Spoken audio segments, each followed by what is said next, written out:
चलिए आज तारीख के एक ऐसे बाब को खोलते हैं जो वाकई रोंगटे खड़े कर देता है। आज हम कदीम अशूरी सल्तनत की उस हैरत अंगेज इखलाकी तब्दीली और हजरत यूनुस अलैहिस्सलाम की आजमाइशों और बका के इंतहाई कठिन सफर का जायजा लेंगे। ये महज कोई पुराना किस्सा नहीं है, ये ताकत, गुरूर और फिर अचानक आने वाली रूहानी बेदारी का एक ऐसा गहरा मुताला है जो इंसानी फितरत को बिल्कुल बेनकाब करके रख देता है। अब इस दौर को समझने के लिए तारीख के तालिब इल्मों को सबसे पहले अशूरी फौज की उस खौफनाक और जालिमाना शोहरत को जानना जरूरी है।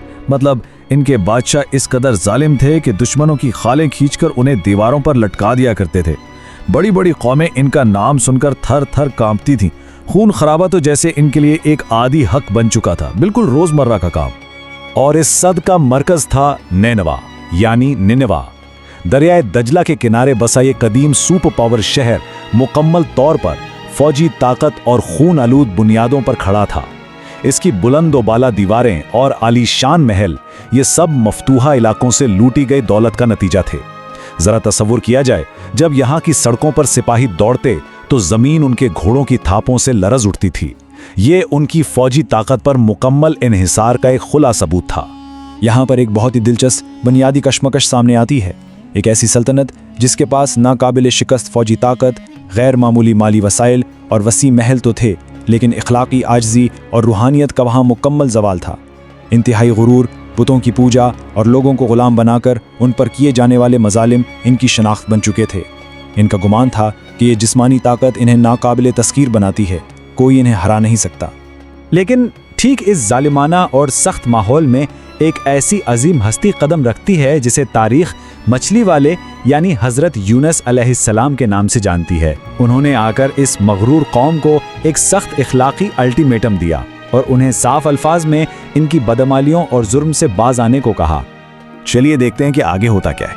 पहले दिन जब 3 दिन के अंदर अजाब की पेशगोई की गई तो लोगों ने इसका सख्त मजाक उड़ाया और अपने कानों में उंगलियां ठूंस लीं। लेकिन तीसरे दिन जब अचानक माहौलियाती तब्दीली आई और एक खौफनाक काला धुआं शहर की दीवारों तक आ पहुंचा तो उनकी हंसी खौफ में बदल गई। उन्हें वाकई अपनी आने वाली तबाही का एहसास हो गया। और फिर आखिरकार 10वीं मुहर्रम की वो तारीख आई जो पूरी कौम के लिए आम मौफी का दिन बनी। यहाँ सबसे अहम नुक्ता उनकी आजिज़ी की मुकम्मल इंतहा है।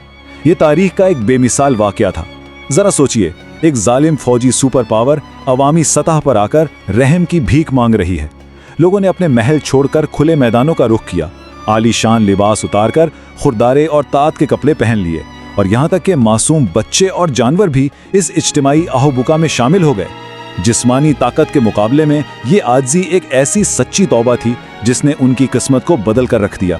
खैर, दूसरी तरफ एक अलग ही वाक़या चल रहा था। शहर से दूर एक करीबी पहाड़ी पर इंतजार करते हुए हजरत यूनुस अलैहिस्सलाम को जब मालूम हुआ कि अजाब टल चुका है तो उन्हें निनवा के सख्त कानूनों का खौफ महसूस हुआ, क्योंकि वहां झूठ बोलने वाले को मौत की सजा दी जाती थी।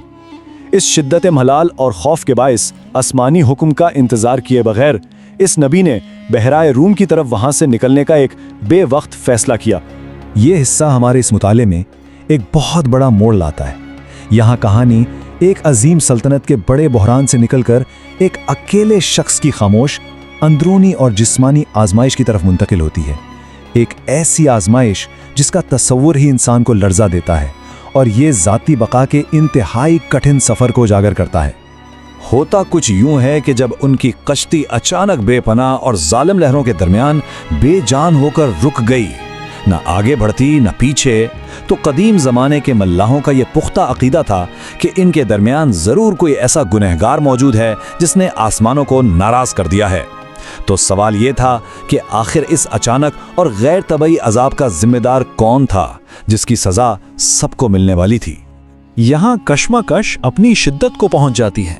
कसूरवार को ढूंढने के लिए कुरानदाजी की जाती है। जब पहली मर्तबा पर्ची निकाली गई तो हजरत यूनुस अलैहिस्सलाम का नाम आया। लोगों को यकीन ही ना आया। उन्होंने दूसरी बार कुरा डाला, फिर वही नाम, और जब तीसरी बार भी बिल्कुल वही नतीजा निकला तो आसमानी फैसला वाज़ेह हो चुका था। समुंदर की बेरहम लहरों में डाले जाने से पहले उन्होंने अपनी जिम्मेदारी कबूल की। चलिए अब इस नाकाबिले तस्वुर तन्हाई की गहराई में उतरते हैं। एक ऐसी हालत जहां नबी को 3 मुख्तलिफ और मुकम्मल अंधेरों ने घेर लिया था। पहला अंधेरा इस काली सियाह रात का था।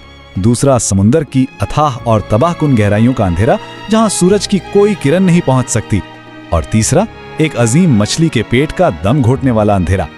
अब जरा इस फर्क पर गौर किया जाए। एक तरफ नैनवा के वसी और आलीशान महल थे और दूसरी तरफ ये इंतहाई तंग अजियतनाक जिस्मानी कैद खाना। एक अंदाजे के मुताबिक उन्होंने 40 दिन इस कैद में गुजारे। इस दौरान वो शदीद गर्मी और तेजाबी माहौल से घिरे हुए थे। ये जगह इस कदर तंग थी कि बिल्कुल एक कब्र की मानंद लगती थी, जहां इंसान मुकम्मल तौर पर बेबस और अकेला होता है। और इसी गहरी तन्हाई और आजमाइश के दरमियान एक अजीम रूहानी बेदारी रोनुमा हुई। समंदर की गहराइयों में गूंजने वाली ये आवाज असल में इंसानी कमजोरी और तौबा का एक बेमिसाल इकरार था। उन्होंने पुकारा, ला इलाहा इल्ला अंता सुब्हानका इन्नी कुन्तु मिनज़ ज़ालिमीन, यानी तेरे सिवा कोई माबूद नहीं और बेशक मैं ही गलती करने वालों में से था। ये अल्फाज सिर्फ एक दुआ नहीं बल्कि खुद आगाही और रूहानी तब्दीली का एक अजीम सबक थे। इस सच्ची तौबा के नतीजे में उस अजीम मछली ने नबी को एक बंजर और धूप से झुलसते हुए साहिल की रेत पर उगल दिया। अब इस वक्त उनकी जिस्मानी हालत बिल्कुल एक नौजेदा बच्चे की तरह बेबस और कमजोर थी। जिल्द तेजाब से जल चुकी थी, बाल गिर चुके थे और वो शदीद तकलीफ में थे। और बस यहीं से कुदरती और माहौलियाती शिफा का बेहतरीन तस्वुर उभर कर सामने आता है। इस सुनसान जगह पर जहां जिंदगी का कोई निशान नहीं था, खुदा के हुक्म से वहां यकीन की एक अजीब व गरीब बेल उगाई। ये कद्दू या तरबूज जैसी बेल थी जिसका कोई सख्त तना नहीं होता, लेकिन इसके बड़े और नरम पत्तों ने उनकी झुलसी हुई जिल्द को जरूरी साया, ठंडक और आराम फराम किया। इसके ठीक साथ ही आसमानी हुक्म से रोजाना एक जंगली बकरी वहां आती और उन्हें खामोशी से अपना दूध पिलाती ताकि उनकी खोई हुई जिस्मानी ताकत वापस बहाल हो सके। ये पुरसुकून, कुदरती और मुहज्जब ग़िज़ा आशूरियों के उस जालिमाना और खून चूसने वाले फौजी निज़ाम के बिल्कुल बरक्स एक खूबसूरत मुवाजना पेश करती है। मुकम्मल तौर पर सेहतयाब होने के बाद जब उनकी ताकत वापस आ गई तो उन्हें वापस उसी शहर की तरफ लौटने का हुक्म दिया गया जिसे वो खौफ और डर के बाइस छोड़ आए थे। उन्हें खुद जाकर देखना था कि उनकी छोड़ी हुई कौम का अंजाम आखिर हुआ क्या और उनकी सच्ची तौबा ने किस तरह का नया मुआशरा तश्कील दिया है। तो देखते हैं कि ये सब आखिर में किस हैरत अंगेज तजदीद पर मुंतज होता है। नबी को तवक्को थी कि वहां दुश्मनी होगी, लोग मजाक उड़ाएंगे और शायद उन्हें झूठा ठहराएंगे, लेकिन इसके बिल्कुल बरक्स पूरा शहर ईमान और अकीदत की आवाजों से गूंज रहा था। लोगों ने अपने नबी का तारीखी इस्तकबाल किया। एक ऐसी पूरी तहजीब जो कभी खून खराबे पर मबनी थी, अब उसने अमन और रूहानी तरक्की को गले लगा लिया था। और ऐसे 1 लाख से ज्यादा अफराद ने नए अमन के साथ लंबी जिंदगी बसर की। तो इन सब के बाद यहाँ सबसे अहम और सोचने वाला नुक्ता यह है, क्या इस माशरे की ये अजीम रूहानी तब्दीली वाकई हमेशा कायम रही, या फिर बादशाहियत और दुनिया की ताकत के नशे ने आखिरकार नेनवा को अपनी पुरानी खौफनाक और जालिमाना रविश पर वापस ला खड़ा किया, जिसकी वजह से ये अजीम शहर तारीख के सफ़ों से हमेशा के लिए मिट गया। ये तारीख का एक ऐसा सबक है जो इंसानी फितरत और ताकत के नशे पर हमेशा एक निशाने सवाल रहेगा।